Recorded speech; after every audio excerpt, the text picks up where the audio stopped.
State Census Director J. Nivas announced that an experimental census is being conducted in 4 districts of Andhra Pradesh: Prakasham, Nandyal, Visakhapatnam and Alluri.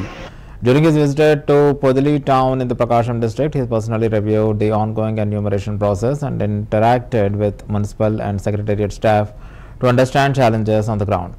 Nivas highlighted that this phase includes a self-enumeration system allowing citizens to submit their details through a specially designed mobile app.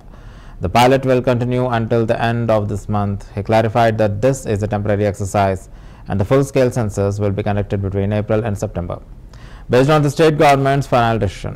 Officials including Joint Collector Gopal Krishna, RDO Keshavardhan Reddy, Tehsildar M.V. Krishna Reddy and Commissioner K.N.R. Reddy participated in the interview. Census 2027 సంబంధించింది pre test అనే కార్యక్రమం ఇక్కడ పొదిలిలో ఈరోజు పర్యవేక్షణ చేయడానికి రావడం జరిగింది. ఈ సెన్సస్ 2027 అనేది 2 విడతల జరుగుతాయి. ఏప్రిల్ టు సెప్టెంబర్ 2026లో ఉన్నటువంటి ఇళ్ళలో ఒక సంఖ్య నమోదు చేసుకున్న కార్యక్రమం జరుగుతాయి.